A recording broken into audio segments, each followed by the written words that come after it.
दोस्तों, हिंदू धर्म में कालखंड को 4 भागों में बांटा गया है। सतयुग, त्रेता युग, द्वापर युग और कलयुग। इन चारों युगों की ही तरह हिंदू धर्म में 4 धाम भी हैं, जैसे बद्रीनाथ धाम, रामेश्वरम धाम, द्वारिका धाम और जगन्नाथ धाम। लेकिन क्या आप जानते हैं कि इनमें से किस धाम की स्थापना कालखंड के किस युग में हुई है? चलिए सबसे पहले मैं आपको ये बताता हूँ। दोस्तों, बद्रीनाथ धाम सतयुग में स्थापित किया गया था, रामेश्वरम धाम त्रेता युग में स्थापित किया गया था, द्वारिका धाम द्वापर युग में स्थापित किया गया था, साथ ही जगन्नाथपुरी धाम कलयुग में स्थापित किया गया था। इन चारों धामों में एक बात कॉमन है कि इन सभी धामों की स्थापना भगवान विष्णु के अवतारों ने ही की है। तो दोस्तों, आज मैं बात कर रहा हूँ कलयुग के धाम जगन्नाथ धाम की। जगन्नाथपुरी धाम दुनिया का सबसे अधिक लोकप्रिय और पूजनीय तीर्थ स्थल है। जितना विस्तृत ये मंदिर है, उससे भी कहीं ज्यादा विस्तृत इस मंदिर का इतिहास है,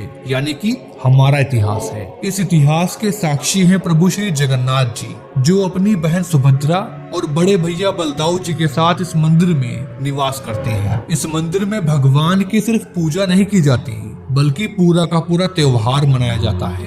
वैसे तो जगन्नाथ जी इस समस्त चराचर जगत के पिता हैं, लेकिन यहाँ पर प्रभु की लीला ही अलग है, क्योंकि इस मंदिर में प्रभु जगन्नाथ जी को स्नान कराया जाता है। अब आप ये कहोगे कि भाई इसमें क्या नया है, लेकिन मेरी बात तो पूरी सुनो। जैसे ही भगवान जगन्नाथ जी स्नान करते हैं, उसके बाद वे बीमार हो जाते हैं। इतना ही नहीं, उन्हें दवाइयाँ भी दी जाती हैं। 15 सालों में उनका पुनर्जन्म भी होता है। जब वे बोर हो रहे होते हैं तो वे नगर भ्रमण के लिए भी निकलते हैं, अपने भक्तों से मिलते हैं, उनकी बातें सुनते हैं और साथ ही अपनी मौसी के घर 7 दिनों के लिए जाते हैं। अगर अब तक आप हैरान नहीं हुए हैं तो आगे सुनिए। भगवान जगन्नाथ मंदिर में घटित घटनाओं के माध्यम से अपने भक्तों को भविष्य में होने वाली आपदाओं एवं महामारियों के संकेत देते हैं। दोस्तों, ये मंदिर पूरी तरह से चमत्कारी मंदिर है, इसलिए यहाँ जो भी वैज्ञानिक शोध करने के लिए आते हैं, वे बस अपना सर खुजाते रह जाते हैं। इस मंदिर की अनेकों ऐसी कथाएं एवं रहस्य हैं, जिनके बारे में आप कुछ भी नहीं जानते हैं। तो मित्रों, इस वीडियो को एक बार अंत तक अवश्य देखिएगा,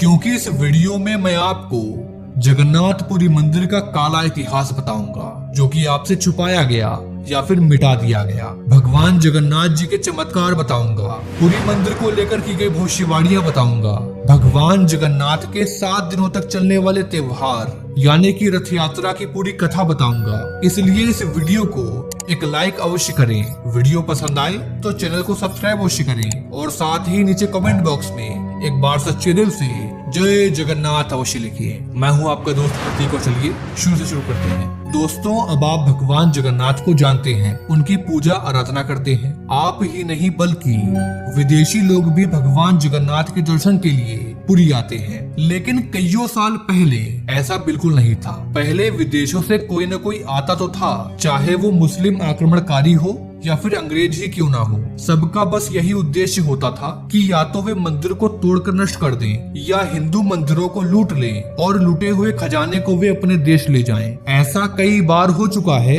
कि भगवान जगन्नाथ को मंदिर से बाहर छुपकर रहना पड़ा है, क्योंकि जब भी आक्रमणकारी भगवान जगन्नाथ के मंदिर को तोड़ने की कोशिश करते थे, तब उन्हें मंदिर से निकालकर कभी कुएं में, कभी गुफाओं में, तो कभी जमीन के अंदर छुपा दिया जाता था। क्या आप जानते हैं कि जगन्नाथपुरी मंदिर पर लगभग 18 बार आक्रमण हो चुके हैं और यही सबसे बड़ा कारण है कि इस मंदिर में गैर हिंदुओं का प्रवेश वर्जित है। दोस्तों, आप ये जानते होंगे कि जगन्नाथ मंदिर को धरती का 8वां वैकुंठ कहा जाता है, यानी कि जो भी भक्त यहाँ पर जाता है और भगवान जगन्नाथ जी के सच्चे मन से दर्शन करता है, वो जन्म मरण के बंधन से मुक्त हो जाता है। लेकिन क्या आप ये जानते हैं कि जगन्नाथ मंदिर में जाते वक्त और वहाँ पर दर्शन कर वापस आते वक्त यदि आपसे एक गलती हो गई तो फिर आप जन्म मरण के चक्र से कभी मुक्त नहीं हो पाएंगे। मैं ऐसा क्यों कह रहा हूँ, चलिए शुरू से बताता हूँ। जगन्नाथपुरी मंदिर में कई द्वार हैं, लेकिन सभी द्वारों में सिंह द्वार सबसे ज्यादा रहस्यमयी है, क्योंकि वहाँ पर 22 रहस्यमयी सीढ़ियाँ हैं। प्रत्येक सीढ़ी का अपना महत्व है। कोई सीढ़ी ज्ञानेंद्री का प्रतीक है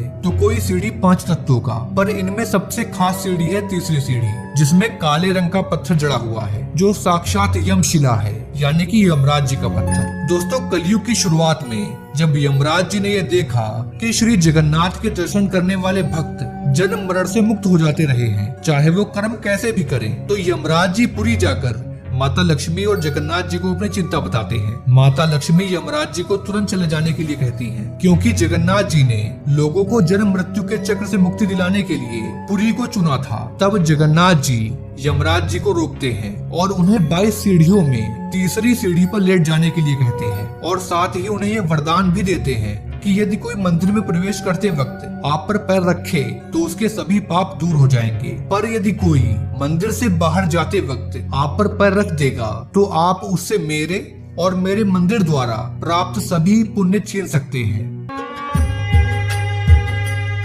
रथे च गमनम दृष्ट्वा पुनर्जन्म न विद्यते, अर्थात जो भी मनुष्य रथ के ऊपर बैठे हुए भगवान जगन्नाथ जी का दर्शन करता है उसका पुनर्जन्म नहीं होता। दोस्तों इस सृष्टि को बनाने, चलाने और इसके विनाश की जिम्मेदारी त्रिदेवों में बटी हुई है। भगवान ब्रह्मा इस सृष्टि का सृजन करते हैं, भगवान विष्णु इस सृष्टि को सुचारू रूप से चलाते हैं और जब भी ये सृष्टि पाप से असंतुलित होने लगती है तो भगवान शिव इसका विनाश कर देते हैं। दोस्तों जब दुनिया की शुरुआत हुई तो सभी देवता धरती पर निवास करते थे। भगवान विष्णु बद्रीनाथ धाम में स्नान करते थे, द्वारिका में वस्त्र बदलते थे, जगन्नाथपुरी में भोजन करते थे और रामेश्वरम में विश्राम करते थे। इसी तरह जब हम भगवान शिव की बात करते हैं तो भगवान शिव का मूल निवास होता था कैलाश पर्वत, जहाँ वे अपने पूरे परिवार के साथ रहते थे। फिर युग परिवर्तन हुए, सतयुग आया, द्वापर युग आया, त्रेता युग आया और अंत में कलयुग आया। कहते हैं कि जब कलयुग की शुरुआत हुई तो पृथ्वी पर पाप बढ़ने लगा, दुनिया तेजी से अपने विनाश की ओर अग्रसर होने लगी और तब सभी देवताओं ने भूलोक को छोड़ दिया। भगवान विष्णु के बाद सृष्टि के संचालन की जिम्मेदारी हमारे प्रभु श्री जगन्नाथ जी पर आ गई।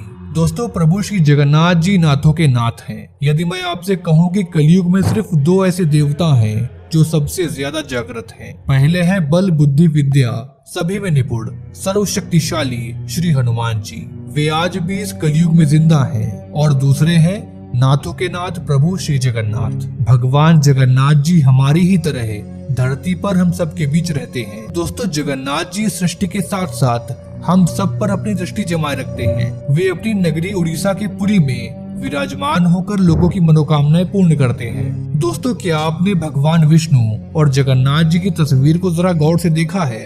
अगर देखा है तो आपने क्या क्या देखा है ये बताइए नीचे कमेंट बॉक्स में। जब आप भगवान जगन्नाथ जी को देखोगे तो ये पाओगे कि उनकी मूर्ति अधूरी है और फिर भी उनकी अधूरी मूर्ति की पूजा होती है, जबकि हिंदू धर्म में अधूरी मूर्ति की पूजा करना गलत माना जाता है। ऐसा क्यों है? जैसे कि भगवान विष्णु के हाथों में शंख एवं चक्र होता है, उसी तरह भगवान जगन्नाथ जी के हाथों में भी शंख एवं चक्र होता है, जो आपको तब दिखेगा जब आप उन्हें तस्वीर में ध्यान से देखोगे या फिर साक्षात उड़ीसा के जगन्नाथपुरी मंदिर में दर्शन करके देख पाओगे। दोस्तों क्या आपको पता है कि भगवान जगन्नाथ जी भी इस धरती को छोड़ देंगे और ये तब होगा जब कल्कि अवतार का जन्म होगा। कल्कि अवतार भी जगन्नाथपुरी मंदिर आएंगे। क्यों आएंगे इस वीडियो में आगे जानेंगे। दोस्तों हमारा देश भारत जो रहस्यों से भरा देश है, हमारे देश की सभ्यता जितनी पुरानी है उतने ही पुराने हमारे देश के मंदिर भी हैं। हजारों सालों से खड़े मंदिर कई राज अपने अंदर समेटे हुए हैं। भारत में मौजूद कोई भी मंदिर ऐसा नहीं है जिससे जुड़ा कोई भी रहस्य वैज्ञानिकों को या फिर आम आदमियों की चर्चा का विषय न रहा हो। उड़ीसा के तटीय शहर पुरी में स्थित यह विश्व प्रसिद्ध मंदिर भगवान विष्णु के अवतार श्री कृष्ण को समर्पित है। पुरी का यह पौराणिक मंदिर अपने आप में काफी अलौकिक है।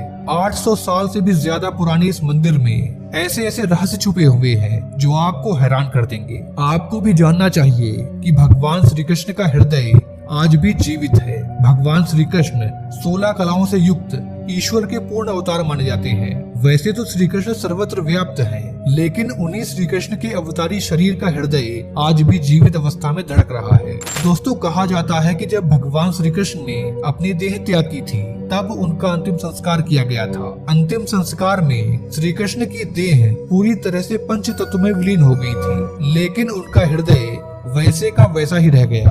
अग्नि दाह में उनका हृदय नष्ट नहीं हुआ।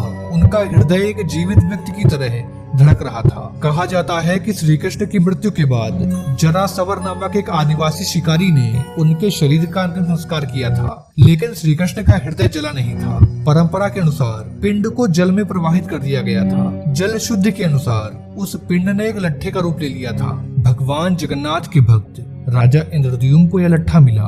उन्होंने भगवान विश्वकर्मा के द्वारा इस लट्ठे को भगवान जगन्नाथ की मूर्ति के भीतर स्थापित करवा दिया। कहा जाता है कि भगवान श्री कृष्ण का हृदय आज भी जस का तस धड़क रहा है और वो भगवान जगन्नाथ की काठ की मूर्तियों के अंदर रखा हुआ है। दोस्तों, भगवान जगन्नाथ का रहस्य आज भी कोई जान नहीं पाया है। भगवान जगन्नाथ की मूर्तियों को हर 12 साल में बदला जाता है। इस प्रक्रिया को नवकलेवर कहते हैं, या हम ये कह सकते हैं कि इस दौरान भगवान जगन्नाथ का पुनर्जन्म होता है। इस दौरान पूरे शहर की रोशनी बंद कर दी जाती है। बिजली बंद करने के बाद मंदिर के पूरे परिसर को घेर लिया जाता है। सीआरपीएफ व सेना के संरक्षण में आने के बाद मंदिर में कोई भी प्रवेश नहीं कर सकता।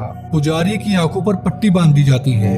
उनके हाथों में मोटे मोटे दस्ताने पहनाए जाते हैं। मंदिर के अंदर घोर घने अंधकार के बीच पुजारी उस पदार्थ को बाहर निकालता है, फिर उसे नई मूर्ति में स्थापित कर देता है। इसी भगवान श्री कृष्ण के हृदय को ब्रह्म पदार्थ कहते हैं। इस ब्रह्म पदार्थ के रहस्य को आज तक कोई भी समझ नहीं पाया। सैकड़ों वर्षों से एक मूर्ति से दूसरी मूर्ति में यह ब्रह्म पदार्थ स्थानांतरित किया जा रहा है। खास बात यह है कि ब्रह्म पदार्थ को बदलने वाला पुजारी भी ये नहीं जानता कि वह किस चीज को हस्तांतरित कर रहा है, क्योंकि उसके हाथों में दस्ताने होते हैं और आंखों पर पट्टी बंधी होती है। हालांकि ब्रह्म पदार्थ को बदलने वाले पुजारी यह जरूर कहते हैं कि वह जिस पदार्थ को बदलते हैं वह किसी खरगोश के जैसे उछलता है। आज जो पुरी के मंदिर के विषय में आश्चर्यजनक बातें सुनते हैं, यह उसी ब्रह्म पदार्थ का ही चमत्कार है। उसके चमत्कारों की व्याख्या अनंत है। दोस्तों, इसी ब्रह्म पदार्थ में भगवान श्री कृष्ण की सभी ईश्वरी शक्तियाँ समाहित हैं। कहते हैं कि जब कलयुग का अंत होगा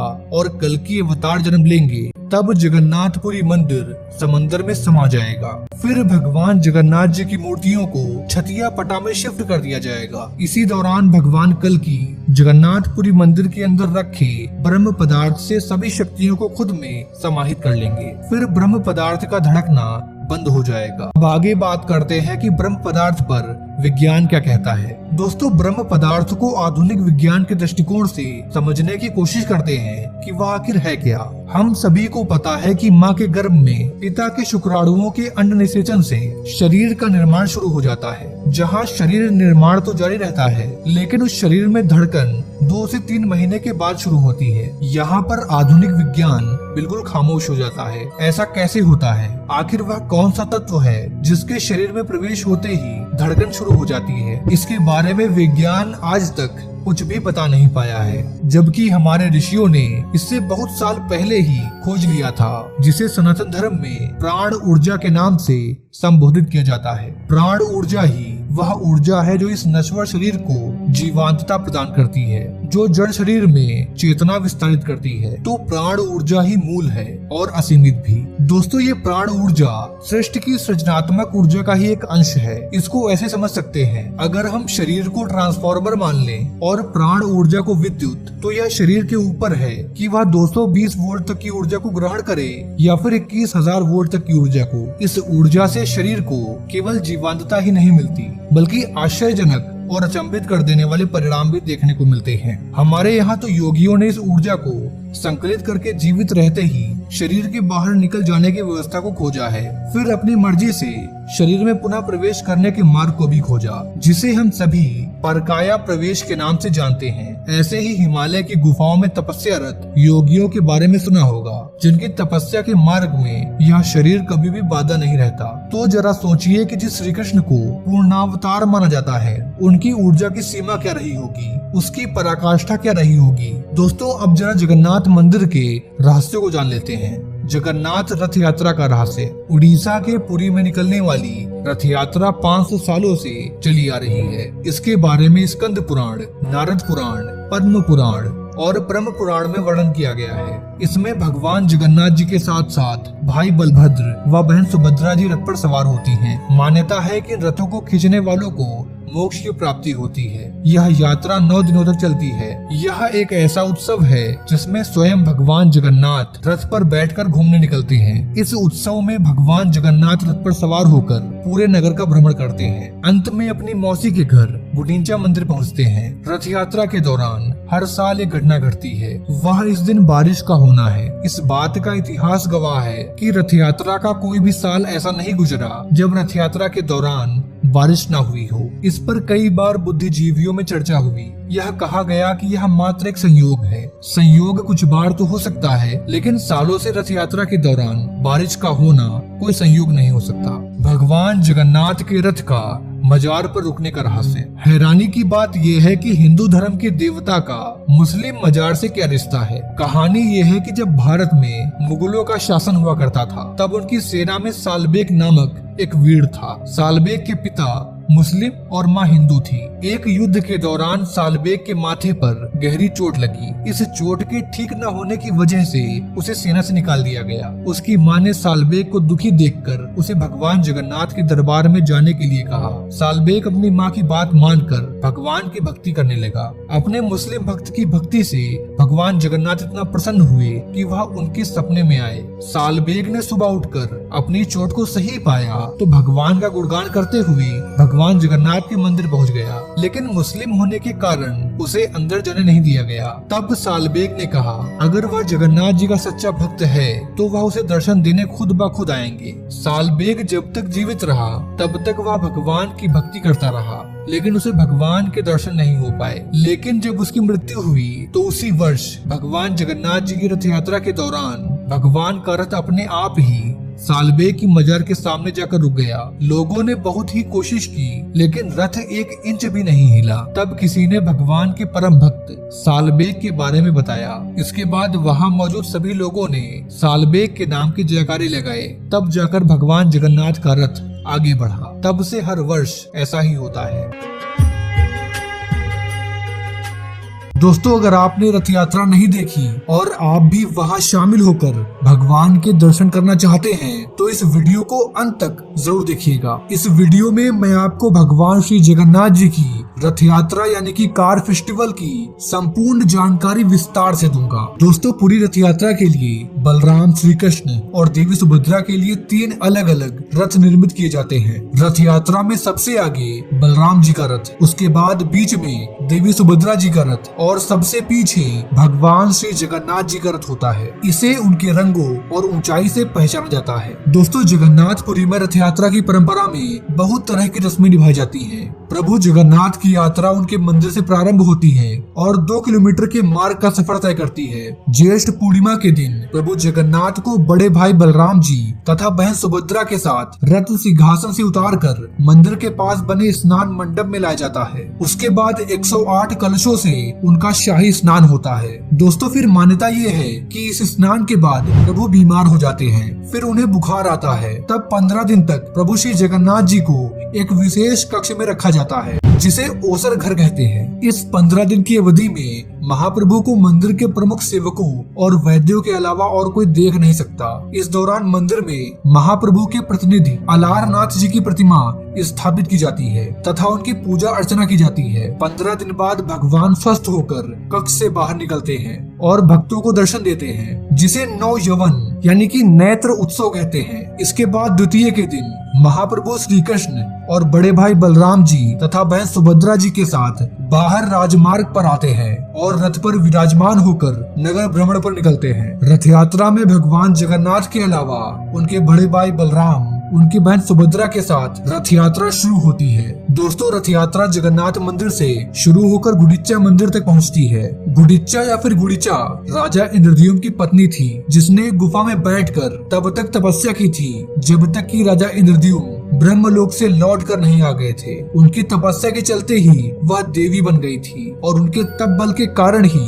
राजा नारद मुनि के साथ ब्रह्मलोक की यात्रा करके समय पर लौट आए थे। दोस्तों, रथ यात्रा की शुरुआत सबसे पहले बलराम जी के रथ से होती है। उनका रथ ताल ध्वज के लिए निकलता है। इसके बाद सुभद्रा जी के पद्म रथ की शुरुआत होती है। सबसे अंत में भक्त भगवान जगन्नाथ जी के रथ नंदी घोष को बड़े बड़े रस्सों की सहायता से खींचना शुरू करते हैं। गुंडीचा माँ के मंदिर तक जाकर यह रथ यात्रा पूरी मानी जाती है। माना जाता है कि माँ गुंडीचा भगवान जगन्नाथ की मासी हैं। यहीं पर देवताओं के इंजीनियर माने जाने वाले विश्वकर्मा जी ने भगवान जगन्नाथ, उनके बड़े भाई बलभद्र और बहन सुभद्रा जी की मूर्ति का निर्माण किया था। छेरा पहरा की रस्म होती है जो रथ यात्रा के सबसे पहले दिन निभाई जाती है, जिसमें पुरी के महाराज के द्वारा यात्रा मार्ग और रथों को सोने के झाड़ू से साफ किया जाता है। इसके बाद पहांडी एक धार्मिक परंपरा है जिसमें भक्त बलभद्र, सुभद्रा और भगवान श्री कृष्ण को गुंडीचा मंदिर तक रथ यात्रा करवाते हैं। गुंडीचा भगवान की भक्त थी।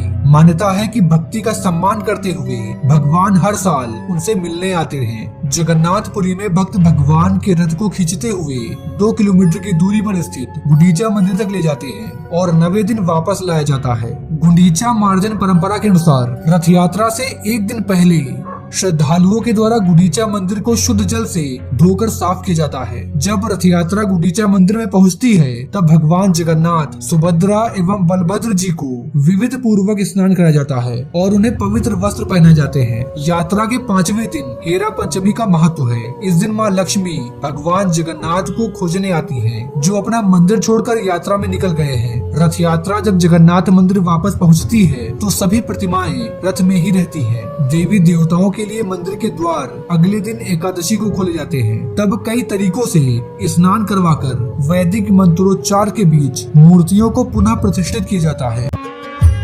दोस्तों, भारतीय राज्य उड़ीसा सप्तपुरियों में से एक है, जहां पर प्रभु जगन्नाथ का विश्व प्रसिद्ध मंदिर है। इसे 4 धामों में से एक माना जाता है। इस मंदिर को राजा इंद्रद्युम्न ने हनुमान जी की प्रेरणा से बनवाया था। कहते हैं कि इस मंदिर की रक्षा का दायित्व प्रभु जगन्नाथ जी ने हनुमान जी को सौंप रखा है। यहाँ के कण कण में हनुमान जी का वास है। हनुमान जी ने यहाँ पर कई तरह के चमत्कार किए हैं। दोस्तों, भगवान हनुमान हिंदू धर्म की रक्षा और अपने भक्तों को बचाने के लिए इस कलयुग में जीवित है और संपूर्ण धरती पर विचरण करते रहते हैं। हनुमान जी की शक्ति को कौन नहीं जानता। उनकी शक्ति की कोई लिमिट नहीं है, उनके आकार की कोई माप नहीं है। भगवान हनुमान पर किसी भी अस्त्र शस्त्र का कोई प्रभाव नहीं होता है। जो भी भक्त हनुमान जी का ध्यान करते हैं उन्हें भगवान श्री राम की कृपा तुरंत ही प्राप्त होती है। दोस्तों, हनुमान जी पर भगवान राम की विशेष कृपा है और जो भी सच्चे मन से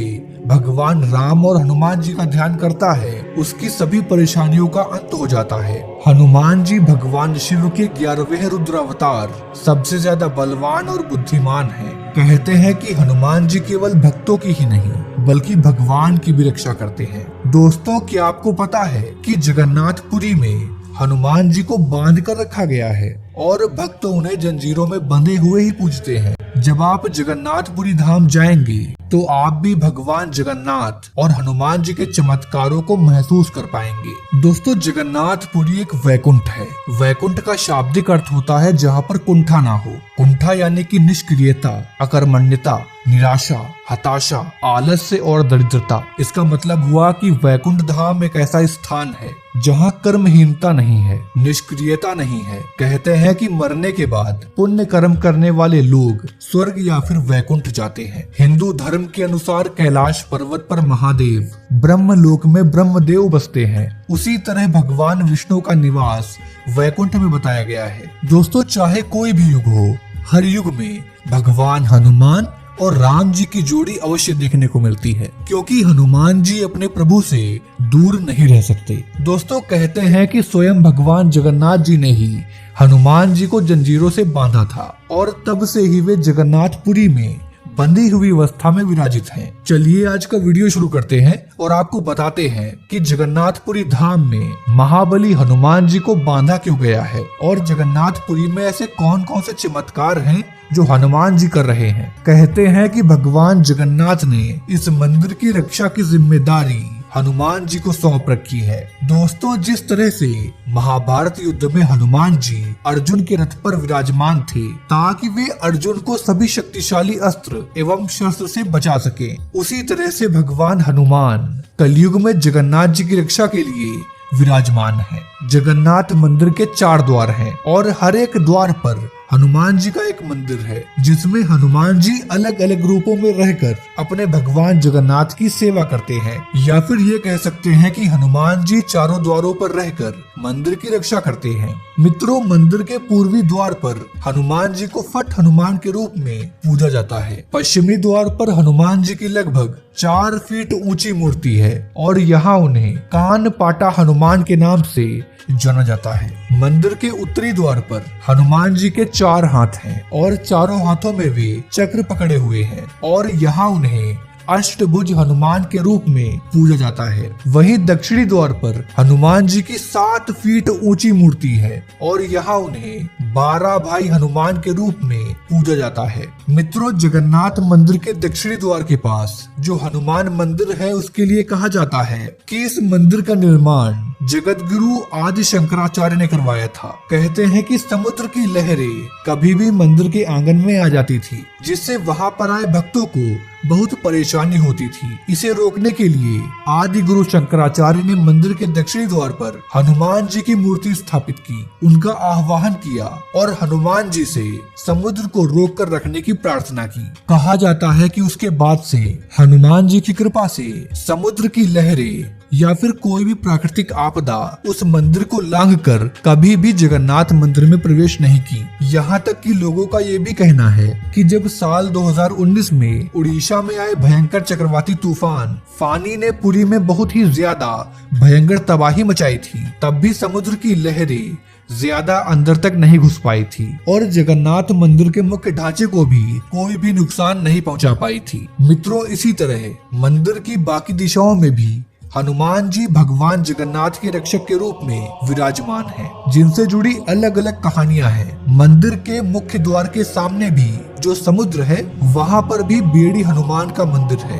ये मंदिर पुरी के चक्र नारायण मंदिर की पश्चिमी दिशा की ओर बना हुआ है। इस मंदिर में हनुमान जी बेड़ियां या फिर जंजीरों से बंधे हुए हैं, इसलिए यहाँ पर हनुमान जी को बेड़ी हनुमान कहा जाता है। पुरी के लोग इसे दरिया महावीर मंदिर भी कहते हैं। दोस्तों, भगवान जब पृथ्वी पर अवतरित होते हैं तब देवता नर गंधर्व सभी की चाहत होती है कि ईश्वर के दर्शन हो जाएं। ऐसा ही हुआ जब भगवान जगन्नाथ जी की मूर्तियां पुरी में स्थापित की गईं। समुद्र के मन में भी भगवान के दर्शन की लालसा बढ़ी, इसलिए उसने कई बार मंदिर में प्रवेश किया और इससे काफी ज्यादा मंदिर में क्षतिग्रस्ती भी हुई। माना जाता है कि समुद्र की लहरों से जगन्नाथ मंदिर को 3 बार काफी ज्यादा नुकसान हुआ था। समुद्र से मंदिर की रक्षा करने के लिए ही भगवान जगन्नाथ जी ने वीर हनुमान जी को नियुक्त किया था और हनुमान जी से समुद्र की लहरों को रोक कर रखने के लिए कहा था। लेकिन जब जब हनुमान जी भी भगवान जगन्नाथ के दर्शन करने के लिए नगर में प्रवेश कर जाते थे, तब तब समुद्र भी उनके पीछे पीछे नगर में प्रवेश कर जाता था। इससे परेशान होकर भगवान जगन्नाथ ने हनुमान जी को यहाँ पर सोने की जंजीरों से बांध दिया था ताकि हनुमान जी यहाँ से कहीं जा ना पाए और समुद्र से मंदिर की रक्षा होती रहे। तभी से यहाँ समुद्र के तट पर बेड़ी हनुमान का प्राचीन और प्रसिद्ध मंदिर है। यहाँ पर आने वाले भक्त बेड़ी हनुमान जी के दर्शन करना कभी भी नहीं भूलते। कहते हैं कि जगन्नाथ मंदिर के कण-कण में हनुमान जी का वास है। हनुमान जी ने यहाँ पर कई तरह के चमत्कार दिखाए हैं। उन्हीं चमत्कारों में से एक है समुद्र के पास स्थित इस मंदिर के अंदर समुद्र की आवाज न सुनाई देना। ये आज भी एक रहस्य है कि मंदिर के सिंह द्वार से पहला कदम अंदर रखते ही आप समुद्र की लहरों की आवाज को नहीं सुन पाएंगे। आश्चर्य की बात ये है कि जैसे ही आप मंदिर से एक कदम भी बाहर रखेंगे वैसे ही आपको समुद्र की आवाज सुनाई देने लगेगी। कहते हैं कि ये चमत्कार हनुमान जी का ही है, जिसके पीछे भी एक कहानी है। माना जाता है कि भगवान जगन्नाथ समुद्र की लहरों की तेज आवाज की वजह से ठीक से सो नहीं पा रहे थे जब उनकी ये परेशानी भगवान हनुमान जी को पता चली तो हनुमान जी अपनी शक्ति से खुद को 2 भागों में बांट लेते हैं और फिर वे हवा की विपरीत दिशा में तेजी से मंदिर के पास चक्कर लगाने लगते हैं। इससे हवा का एक ऐसा चक्र बना कि समुद्र की आवाज मंदिर के अंदर न जाकर मंदिर के आसपास ही घूमती रहती है और मंदिर में भगवान जगन्नाथ जी आराम से सोते हैं। इस तरह हनुमान जी यहाँ कई रूपों में रहकर भगवान की सेवा में लगे हुए हैं और यही कारण है कि इस मंदिर के कुछ ऐसे रहस्य हैं जिनको आज तक वैज्ञानिक सुलझा नहीं पाए हैं। दोस्तों, भगवान जगन्नाथ की नगरी उड़ीसा की पुरी है, जहाँ पर दुनिया का सबसे भव्य मंदिर है जिसका नाम जगन्नाथपुरी है। इस मंदिर में सिर्फ हिंदुओं को जाने की अनुमति है, चाहे आप कोई नेता हो, चाहे कोई सुपरस्टार, चाहे कोई वैज्ञानिक हो या कोई बिजनेसमैन, यानी कि आप दुनिया की चाहे कितनी भी बड़ी तोप हो, आप इस मंदिर में नहीं जा सकते। इस मंदिर में जाने के लिए सिर्फ एक ही योग्यता आवश्यक है और वो है हिंदू होना। जब भी कोई आपदा आने वाली होती है तो हमारे हिंदू मंदिर हमें संकेतों के माध्यम से सतर्क करते हैं। आज मैं आपको जगन्नाथपुरी में घटित हुई एक ऐसी घटना के बारे में बताने वाला हूँ जो बहुत बड़े अनिष्ट का संकेत दे रही है। दोस्तों, हिंदू धर्म के हिसाब से 4 धाम बद्रीनाथ, द्वारिका, रामेश्वरम और पुरी है। मान्यता है कि भगवान विष्णु जब चारों धाम पर बसे तो सबसे पहले बद्रीनाथ गए और वहां स्नान किया। इसके बाद वो गुजरात के द्वारिका गए और वहां कपड़े बदले। द्वारिका के बाद उड़ीसा के पुरी में उन्होंने भोजन किया और अंत में तमिलनाडु के रामेश्वरम में विश्राम किया। पुरी में भगवान श्री जगन्नाथ जी का मंदिर है। पुरी के इस मंदिर में भगवान जगन्नाथ, उनके भाई बालभद्र और बहन सुभद्रा की काठ की यानी कि लकड़ी की मूर्तियां हैं। लकड़ी की मूर्तियों वाला ये देश का अनोखा मंदिर है। जगन्नाथ मंदिर की ऐसी तमाम विशेषताएं हैं, साथ ही मंदिर से जुड़ी कुछ ऐसी कहानियां हैं जो सदियों से रहस्य बनी हुई है। मंदिर से जुड़ी एक मान्यता है कि जब भगवान श्री कृष्ण ने अपनी देह त्याग की थी तो उनका अंतिम संस्कार किया गया। अंतिम संस्कार में शरीर के एक हिस्से को छोड़कर उनकी पूरी देह पंच तत्व में विलीन हो गई। मान्यता है कि भगवान श्री कृष्ण का हृदय एक जिंदा इंसान की तरह धड़क रहा है। कहते हैं कि वो दिल आज भी सुरक्षित है और भगवान जगन्नाथ जी की लकड़ी की मूर्तियों के अंदर रखा हुआ है। दोस्तों, मैं आपसे जिस अशुभ संकेत की बात कर रहा था वो संकेत जगन्नाथ मंदिर के पिलर में आई दरार थी। जगन्नाथपुरी के स्तंभ में दरार आ गई है। ज्योतिष के अनुसार ये दरार अच्छे संकेत नहीं दे रही है और इससे उड़ीसा के राजनीतिक गलियारों में उथल पुथल मचेगी और प्राकृतिक आपदाओं की घटनाएं भी बढ़ेंगी। दोस्तों, 18वीं शताब्दी में ये स्तंभ बनाया गया था। 5वीं सदी के ग्रंथ वृहत संहिता के उत्पात अध्याय में भूमि, आकाश, अंतरिक्ष, देव स्थान यानी मंदिर आदि में दरार अच्छे संकेत नहीं माने गए हैं। ये प्रकृति व स्वभाव के विपरीत प्रभाव दिखाते हैं। वृहत संहिता के इस अध्याय के 8वें श्लोक में शिवलिंग, देव प्रतिमा, मंदिर, मूर्तियों आदि के टूटने, फटने, बिना जले गीले होने, आवाज आना, इसे उस राज्य के राजा के लिए विशेष रूप से अपशकुन माना गया है। दोस्तों, आपको बता दें कि पिछले साल गुजरात के द्वारिकाधीश मंदिर के शिखर पर बिजली का गिरना भी अशुभ संकेत था और वहां के मुख्यमंत्री की कुर्सी के लिए भी अशुभ संकेत रहा था। पिछले साल 13 जुलाई को गुजरात के प्राचीन द्वारिकाधीश मंदिर की गुम्बद पर 52 गज की ध्वजा पर बिजली गिरने से उसमें आग लग गई थी और कुछ दीवारें काली भी पड़ गई थी। वहीं 12 सितंबर को मुख्यमंत्री विजय रूपाणी ने अपने सभी मंत्रियों के साथ इस्तीफा दे दिया और केंद्रीय नेतृत्व के इशारे पर भूपेंद्र भाई पटेल नए मुख्यमंत्री बनाए गए। दोस्तों, इससे पहले भी उड़ीसा के जगन्नाथपुरी मंदिर की रसोई में देर रात अचानक आग लग गई। अधिकारियों ने रविवार को यह जानकारी दी। उन्होंने बताया कि आग कल देर रात सारा घर के अंदर लगी, जहां महाप्रसाद पकाने के लिए इस्तेमाल किए जाने वाले बर्तनों के साथ रसोई का सामान रखा जाता है। अधिकारियों ने कहा कि मंदिर के कर्मचारियों ने दमकल कर्मियों की मदद से आग पर काबू पाया। उन्होंने कहा कि इस घटना में किसी के हताहत होने की कोई खबर नहीं है अधिकारियों ने कहा कि आग लगने के असल कारण को पता लगाया जा रहा है। दोस्तों बता दें कि जगन्नाथ मंदिर की रसोई में आग लगने से कुछ ही दिन पहले मंदिर के गर्भगृह में केमिकल प्लास्टर के गिरने की खबर आई थी। हालांकि गनीमत रही कि भगवान बलभद्र की प्रतिमा खंडित होने से बाल बाल बच गई।